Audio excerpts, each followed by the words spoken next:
পরীক্ষায় ভালো ফলাফলের জন্য 100% পরীক্ষিত কিছু আমল দিব ইনশাআল্লাহ তাআলা। পরীক্ষায় ভালো ফলাফল আসবেই আসবে। অনেক বড় বড় ইসলামিক স্কলাররা তারা কোরআন এবং হাদিস লব্ধ জ্ঞান থেকে গবেষণা করে 3টি বিষয়কে বাছাই করেছেন। কয়টা বিষয়? 3টি জিনিস যদি কোনো শিক্ষার্থী পালন করে, পরীক্ষার আগের রাতেও যদি করে, পরীক্ষার হলে গিয়েও যদি করে, ইনশাআল্লাহ তাআলা তার ভালো ফলাফল আসবে। দেখো, প্রত্যেকটা স্টুডেন্টের স্বপ্ন সে খুব ভালো রেজাল্ট করবে, ঠিক কিনা? আছে না? এই যে যুবক বন্ধুরা, স্বপ্ন আছে না? আছে। বর্তমান কিন্তু আমাদের পরীক্ষা চলছে, আলহামদুলিল্লাহ। আমাদের কারো সন্তান, কারো ভাই বোন, আমাদের পরীক্ষা চলতেছে। বাচ্চাদেরকে আজকে গিয়েই এই ট্রিটমেন্টটা দিবেন। চাচা, আজকে গিয়েই আপনার সন্তানকে বলবেন যে তোমাকে এই 3টি বিষয় দিলাম, অথবা আমার ভিডিওটা তাকে দেখাবেন, পারলে একটু শেয়ার করে দিবেন। কারণ এই ভিডিও শেয়ারের মাধ্যমে যদি কোনো শিক্ষার্থী বন্ধু তারা যদি এই আমলটা করতে পারে, তাদের পরীক্ষা যখন ভালো ফলাফল হবে, ওই একটা ছোট্ট শেয়ারের কারণে আপনার আমল নামায় কিন্তু আল্লাহ পাক সওয়াব লিখতেই থাকবে। সুবহানাল্লাহ। কয়টা বিষয় বললাম? 3টা বিষয়। যুবকরা, কয়টা? 3টা বিষয়।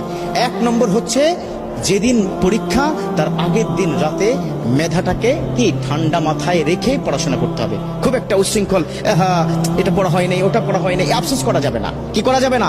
আফসোস করা যাবে না। ঠান্ডা মাথায় বই নিয়ে পড়তে হবে সাজেশন অনুযায়ী, ঠিক আছে?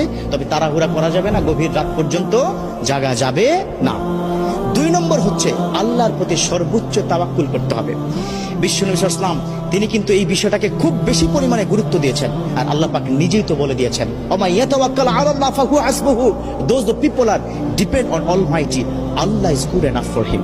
অতএব আল্লাহর প্রতি তাওয়াক্কুল রাখতে হবে। আল্লাহ, পরীক্ষার হলে কালকে যাব, আল্লাহ তুমি পরীক্ষায় প্রশ্নগুলো কমন করে দিও, প্রশ্নগুলো কমন করে দিও, প্রশ্নগুলো কমন করে দিও। এটা 2 নম্বর, আল্লাহর প্রতি তাওয়াক্কুল রাখতে হবে।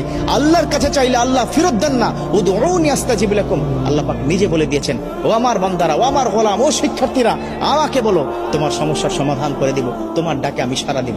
সুবহানাল্লাহ। চাইবেন কার কাছে? আল্লাহর কাছে।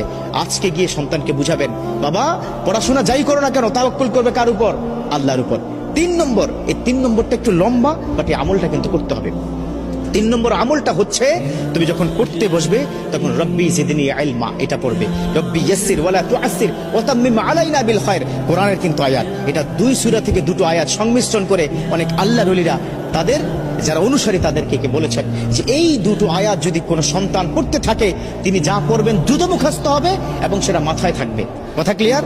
রব্বি জিদনি ইলমা রব্বি ইয়াসসির ওয়ালা তুআসসির ওয়া তাম্মিম আলাইনা বিল খায়র, এটা পড়তে হবে পড়ার আগেই এবং সকালবেলা।